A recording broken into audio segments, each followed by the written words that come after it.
Hello and welcome to my spoiler review of Godzilla. If you have not yet seen Godzilla, you can check out my non-spoiler review by clicking here or the link below in the video description. But if you have seen Godzilla, or if you don't mind spoilers, let's discuss. And I think this is actually going to be a very interesting ongoing discussion, both here today in this video and as we see how Godzilla does at the box office, because it's already deeply dividing audiences. Some of you, as you begin to see it, are writing in the comments of our other videos here on Beyond the Trailer that you love it. It's the best monster movie you've ever seen.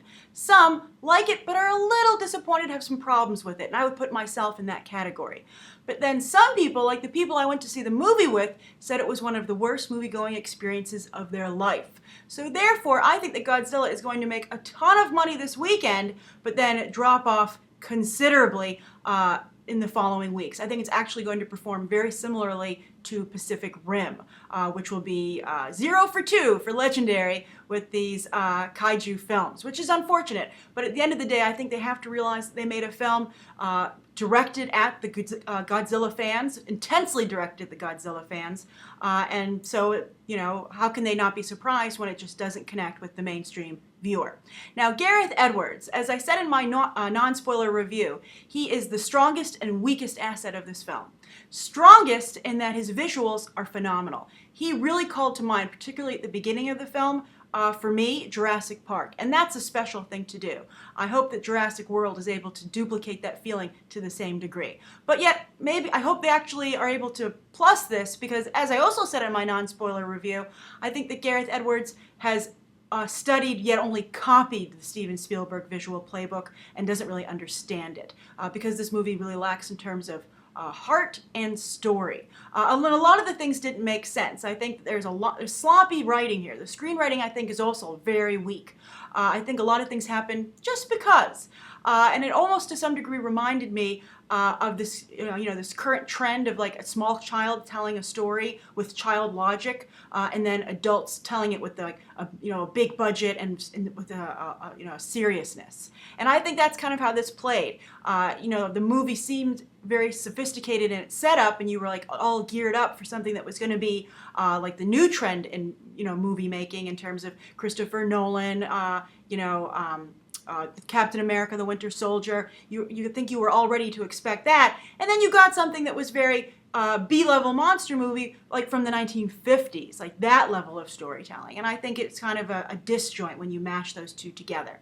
But the visuals were phenomenal, and I think that Edwards did a really great job, not only with the monster fights, which were so good. I mean, talk about wanting to fast forward from action sequence to action sequence. I talked about that in The Amazing Spider-Man 2, that didn't have that quality. I think that this definitely has scenes that are very memorable, and I often almost felt like I was on a theme park ride, when they put you in the situation. You're on the tram. Oh no, we're driving right towards the monster. Why doesn't anybody pull the emergency brake? There were certain aspects in the film where I was like, that doesn't make any sense, and particularly with Godzilla, though, which I'll get to momentarily.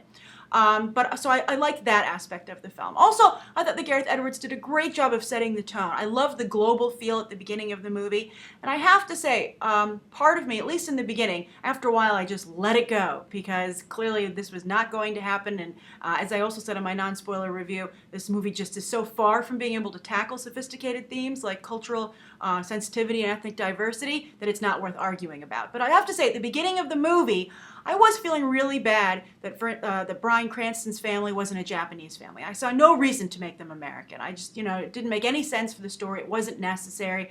And when they were globe hopping, I was like, wouldn't it be nice to globe hop in terms of cast as well? I think this would only make the movie stronger and really give it a better feel of authenticity. Because I also said in my non-spoiler review, I loved, my favorite scenes were when they referenced Japan. They were in Japan because I felt that Godzilla was home.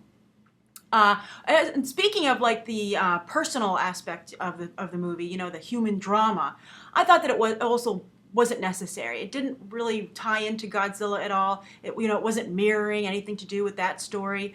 It just was there because they were like, we need an emotional hook. Let's stick this in. And it just didn't feel earned, and it just felt rushed and tacked on. So I just wasn't a particular fan of that aspect of the movie. All right, so moving on, let's move on to the characters. Now, we're going to start with the monsters because they are the stars of the film by far. Let's start with Godzilla. I thought Godzilla was so cute. He actually reminded me a little of Toothless in How to Train Your Dragon. And my friend actually leaned over to me and was like, this is like How to Train Your Dragon for adults. And I thought that was really cute, although How to Train Your Dragon has much more sophisticated storytelling, ironically. I also, just on a side note, People magazine was talking about summer films, and they said that How to Train Your Dragon was for the under 10 set, and I found that incredibly incorrect and insulting. But I think, kids might like Godzilla. It's very slow. It's a very slow-moving movie.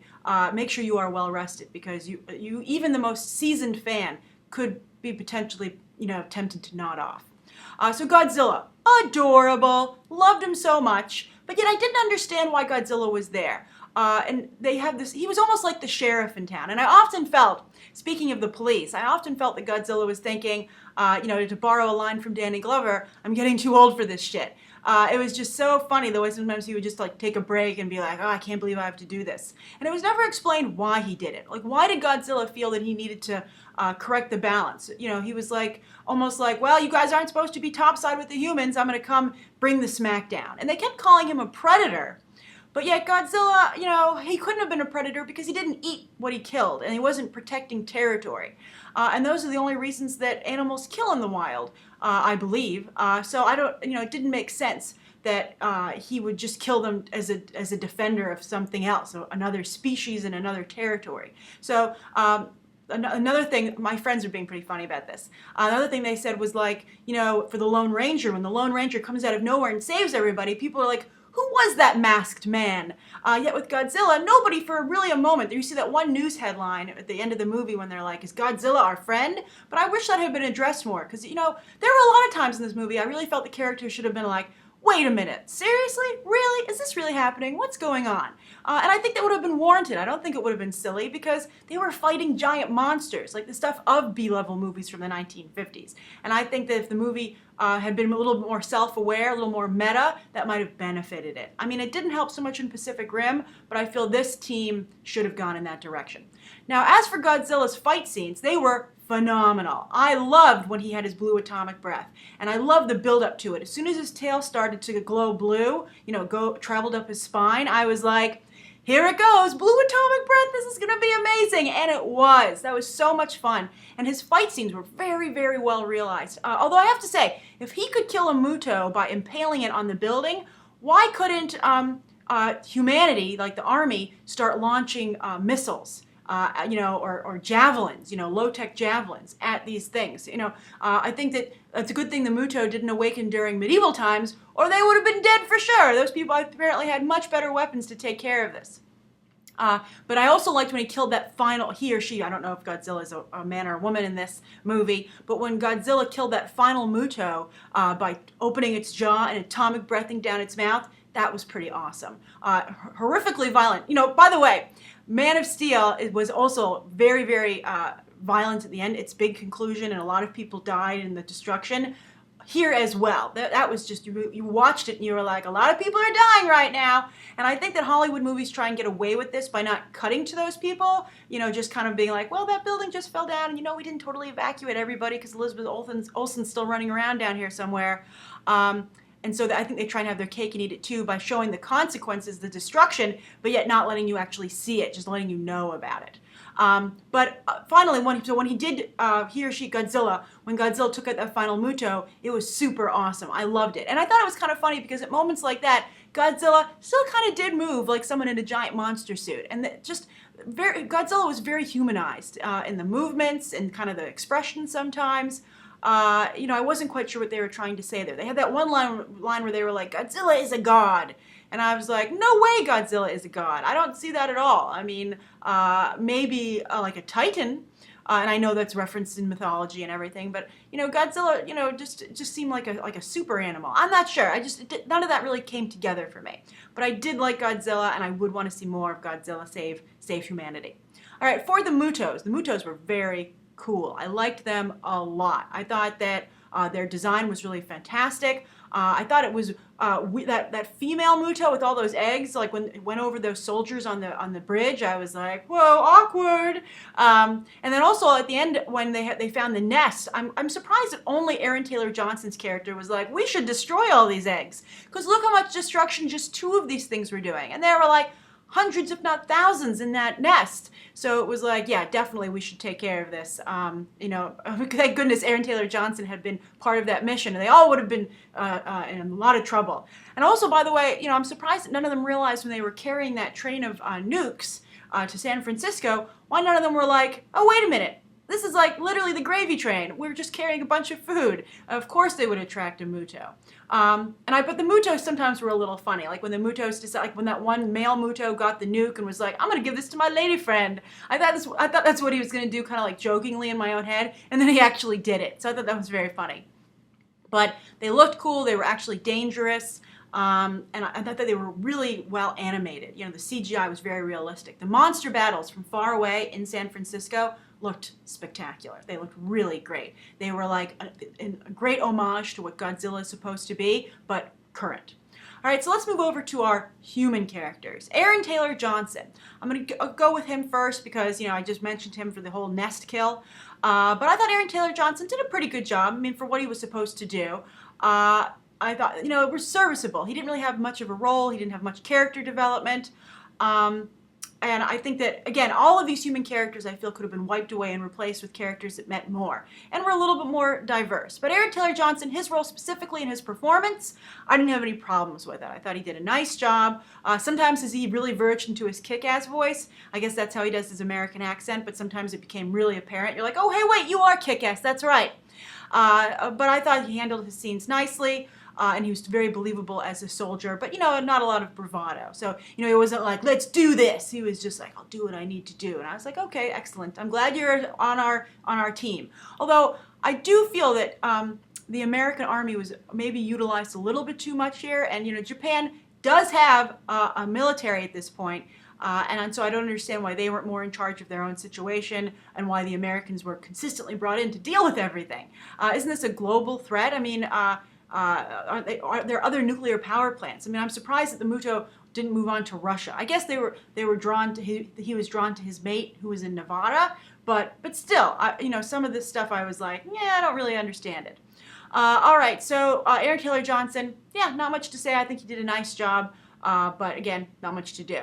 Elizabeth Olsen, who played his wife, mostly I just kind of sat there and I was like, this is Scarlet Witch and Quicksilver, hilarious. Although I have to say, after seeing Days of Future Past, Aaron Taylor Johnson has quite a performance to top from Evan Peters. But anyway, Elizabeth Olsen literally had like nothing to do. I think that she was really only there to be like your typical Spielberg leading lady. And she really had that look. She reminded me a lot of the women that Spielberg used to cast in his films. And she also, serviceable, seemed very nice. They seemed like a very nice young family. But again, I really wasn't quite sure why they were there. I mean, you could have taken them out and put any other characters in there, and I don't think it would have really affected the movie. Let's move on to Bryan Cranston. I really liked Bryan Cranston here, although my friends did not like Bryan Cranston. They were like, talk about overacting and hamming it up, and they're Breaking Bad fans. But I liked Bryan Cranston a lot. I thought his performance was very good, and I thought he was very genre-y, so I think he fit with what was going on. So imagine my surprise when he dies early on in the film. I was like, what? Did you just kill off Bryan Cranston about a third into this movie before anything exciting happened? I thought he was going to team up with Ken Watanabe and something he was finally going to be validated. But he didn't. He just kind of like watched a bunch of stuff happen, was like, I was right, and then died. And I was just really surprised with that choice. I don't know if Bryan Cranston had other things to do. I mean, his death certainly didn't like hit me. I wasn't, it wasn't like the death of Gwen Stacy or anything like that. And if you haven't seen that movie yet or know what's going on, that's not my fault.